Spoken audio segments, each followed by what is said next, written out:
Hi everyone, this is Sarang. I am currently a postdoctoral fellow at the University of Oklahoma. Hi everyone, and this is Asuka Ichikawa. Just graduated from the PhD program in higher education at Boston College. So we are here to talk about our recent publications in education sciences titled Critical Considerations for Intercultural Sensitivity Development, Transnational Perspectives. Intercultural understanding has been researched extensively because it is a building block for people to coexist in a plural society we live in today. However, emerging studies note how the current assessment tools to measure people's intercultural competence are based on the experiences of dominant groups, mostly in Western cultures and countries' contexts, and does not fully take into account the intersectional and interpersonal context that these interactions can take place.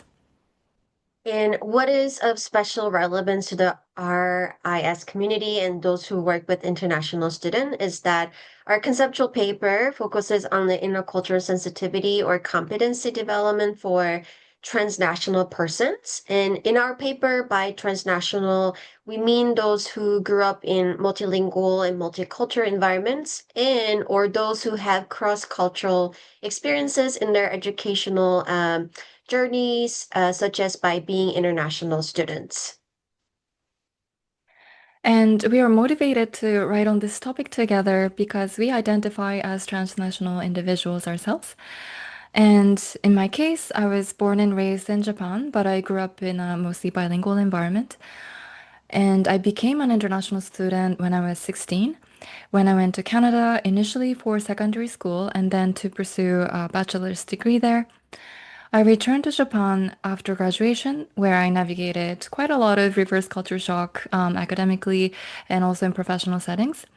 And after about 6 years, I came back to North America, this time in the US, to pursue my doctoral degree. So, in many ways, my own experiences of always being in between cultures and countries shape the work that I do now to support the well-being of transnational individuals. And as for me, I was born in the US, but I was mostly raised in South Korea. So I was exposed to different types of intercultural interactions in both places. In Korea, I experienced regional cultural differences such as dialects, political views, and food customs through frequent relocations.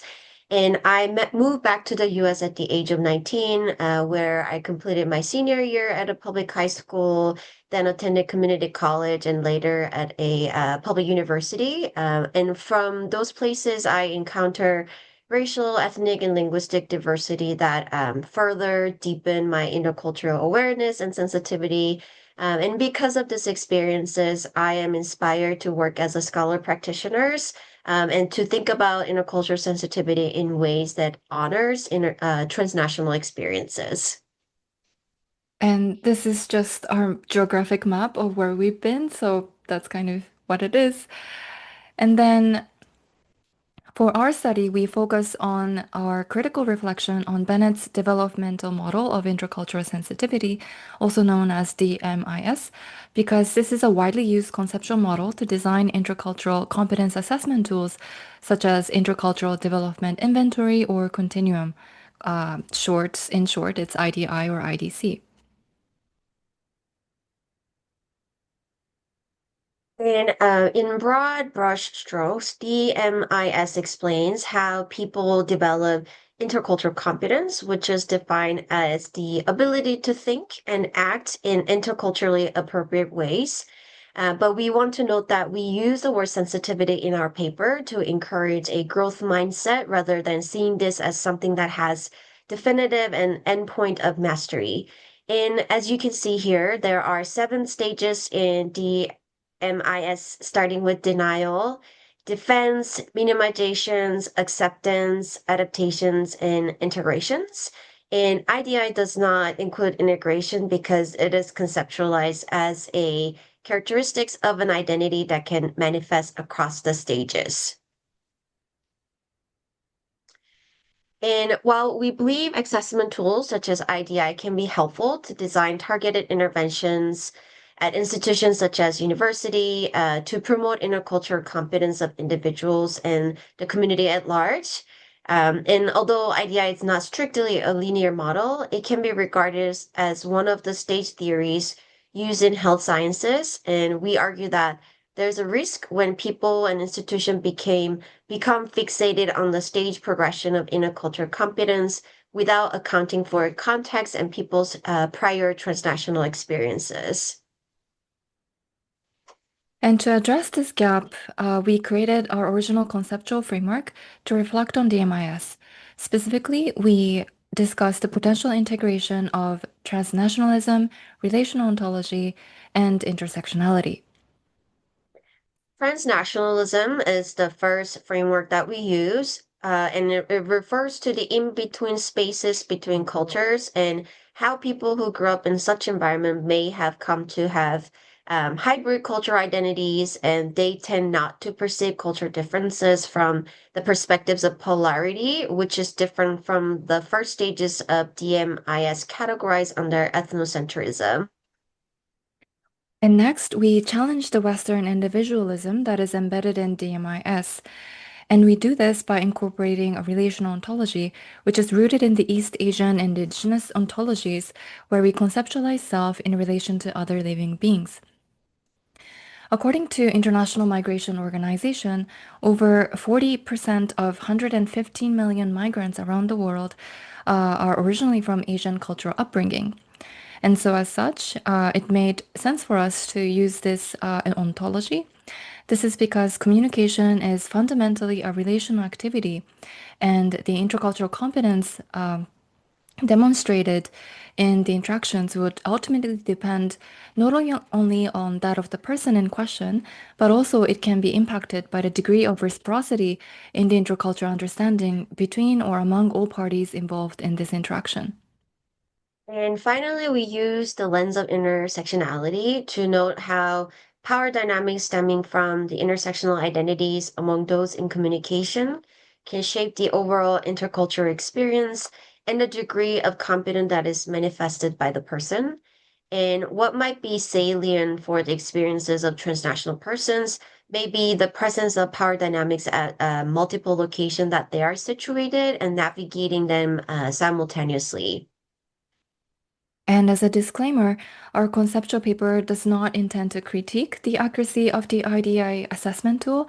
Rather, we share our critical reflections on the original conceptual model that stems from it so that higher education institutions, companies, and others who educate and assess intercultural competency could complexify their understanding of intercultural sensitivity. And since it's a conceptual paper, we acknowledge that more research is needed to understand the intercultural sensitivity development among transnational persons.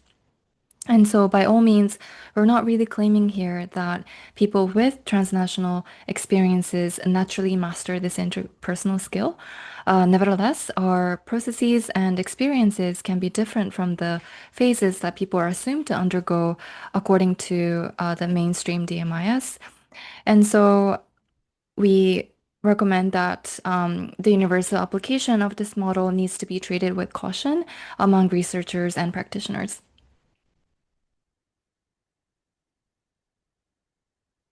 So lastly, we offer some practical recommendations for those who wish to use the IDI with transnational individuals.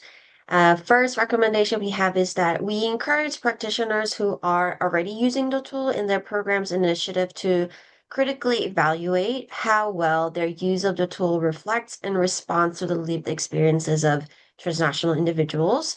And as part of this process, we recommend that intercultural training, professional development, and assessment practices be co-designed with transnational communities. And second, we recommend using mixed methods approaches that combine IDI with qualitative methodologies, such as interviews and reflective journaling. And these approaches can better capture the nuanced, relational, and contextual nature of intercultural sensitivity among transnational individuals. For example, combining IDI with personal narratives can help researchers and practitioners to understand not just the outcomes, but the underlying reasons and processes of how individuals' transnational identities and lived experiences shape their intercultural sensitivity.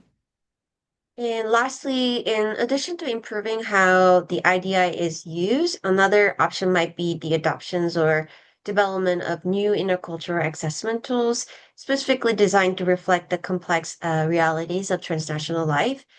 We believe that such tools may lead to more accurate, inclusive, and meaningful assessments of intercultural competence among transnational communities. So this is all for now. Thank you so much for watching this video. Please check the link to read our open access paper, and we also have our contact information there. So thank you so much. Thank you, everyone.